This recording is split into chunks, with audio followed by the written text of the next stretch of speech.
തിമിര ശസ്ത്രക്രിയ എല്ലാ പ്രായക്കാരിലും സേഫ് ആണോ? കാറ്ററാക്ട് സർജറി വളരെ സേഫ് ആയൊരു സർജറിയാണ്. കുഞ്ഞുങ്ങൾ മുതൽ മുതിർന്ന ആൾക്കാർ വരെ ചെയ്യുന്ന സർജറിയാണ്. കാറ്ററാക്ട് സർജറി വേദനയില്ലാതെ ചെയ്യാൻ പറ്റുന്ന ഒന്നാണോ? ഇപ്പോഴത്തെ അഡ്വാൻസ് ടെക്നോളജി കാരണം നമ്മൾ ടോപ്പിക്കൽ അനസ്തേഷ്യ അഥവാ തുള്ളിമരുന്ന് ഉപയോഗിച്ചാണ് ചെയ്യുന്നത്. ഇത് പെട്ടെന്ന് ഫാസ്റ്റ് റിക്കവറിക്കും സേഫ് സർജറി ആയിട്ടും കാറ്ററാക്ട് സർജറി അറിയപ്പെടുന്നു. നമുക്ക് സർജറി കഴിഞ്ഞാൽ എത്ര നാൾ റെസ്റ്റ് ഒക്കെ എടുക്കേണ്ടി വരും? അങ്ങനെ ഒരു കാലാവധി ഇല്ല. എന്നാലും 2 days നമ്മൾ റെക്കമെൻഡ് ചെയ്യുന്നുണ്ട്. ഫസ്റ്റ് ഫോളോ അപ്പ് കഴിഞ്ഞിട്ടാണ് ബാക്കിയെല്ലാം പറയുന്നത്. 2 കണ്ണിൻ്റെയും സർജറി ഒരേ ദിവസം നമുക്ക് ചെയ്യാൻ പറ്റുമോ?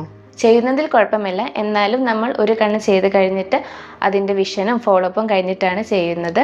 ഒരു 3 ദിവസത്തിൻ്റെ ഗ്യാപ്പിൽ ചെയ്യാം. തിമിരം തിരിച്ചറിഞ്ഞതിന് ശേഷം സർജറി ഒന്നും ചെയ്യാതെ വൈകിപ്പിച്ചാൽ എന്തെങ്കിലും ബുദ്ധിമുട്ടുകൾ ഉണ്ടാവുമോ? തിമിരം ഒരു ഏജിങ് പ്രോസസ്സ് ആയതുകൊണ്ട് കാലം കൂടുന്തോറും തിമിരം കട്ടി വെച്ച് വരാൻ സാധ്യതയുണ്ട്. ഹൈപ്പർമെച്ചർ കാറ്ററാക്ട് എന്ന് പറയും. അത് നമ്മൾ കണ്ണിൻ്റെ മുന്നിലേക്ക്, അതായത് ആൻറ്റീരിയർ ചേമ്പറിലേക്കോ അല്ലെങ്കിൽ ബാക്കിലെ നരമ്പ് റെറ്റിനയിലേക്കോ വീഴാൻ ചാൻസ് ഉണ്ട്.